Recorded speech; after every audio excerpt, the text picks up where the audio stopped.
Hello, everyone. Thanks for listening to Wake Up, Look Up, a podcast where we connect events happening in real time to the gospel of Jesus Christ. I'm Zach Wyrock.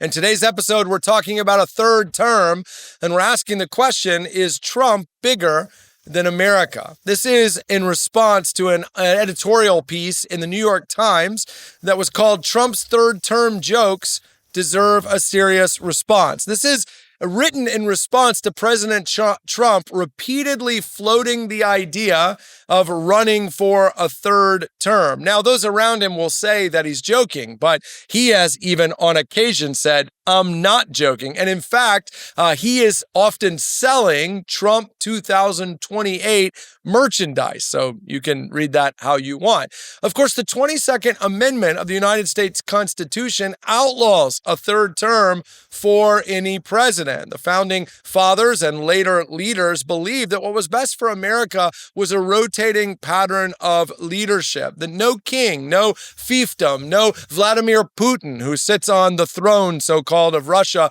decade after decade. And while some people around Trump are downplaying those comments, arguing instead that he's just wanting to avoid the appearance of being a lame duck, we all know President Trump, and I hope you can agree with this, whether you like him or not, is a little bit of a wild card, little bit of a loose cannon. It can be tough to know when he says things, what he means and what he doesn't. But here's what legal scholars are universally in agreement on. The 22nd Amendment and the 12th Amendment of the Constitution make it clear no third term is possible. Well, President Trump's conversation about a third term yet again points to what I believe is a leadership vacuum in our country. By the way, we've done an episode very similar to this about former President Biden, because this problem is not a Republican or Democrat problem. It's an American spiritual problem, and that is that our leaders consistently look to glorify themselves. But that is not leadership. Jesus Christ, the greatest leader there has ever been or ever will be, said this of himself in Matthew 20:28. The Son of Man came not to be served, but to serve. This is the point Paul makes in Philippians 2, that when you understand this, the immediate and necessary response is a kind of other-centered humility. If and when God entrusts any one of us with leadership, it is for the good of the people we are leading, and it is not for ourselves. Power is meant to be stewarded, not owned. Paul makes this point in 1 Corinthians 4 when he says, it is required of stewards that they be found faithful. Everything we have is from God, which should mean, A, that we are very humble about possessing it, and B, that we're asking God, how do you want it to be used? And of course, we know the answer to that because Jesus said the entire law boiled down to this: love God with all that you are and love your neighbor as yourself. Factoring in your own self-aggrandizing ways is not one of those things.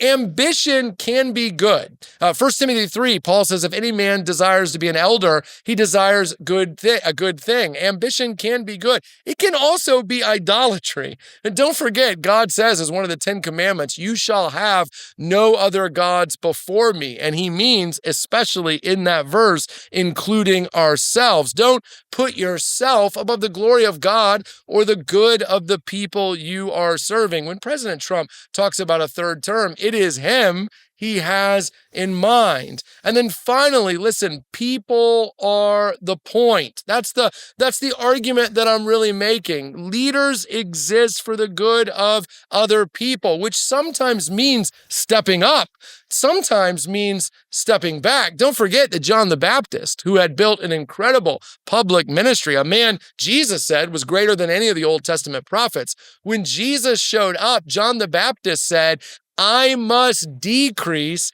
he must increase. Why? Not because it was best for John the Baptist's public ministry, but because it was best for the world that their attention shifted to Jesus. Can we become people that are more concerned about others than ourselves?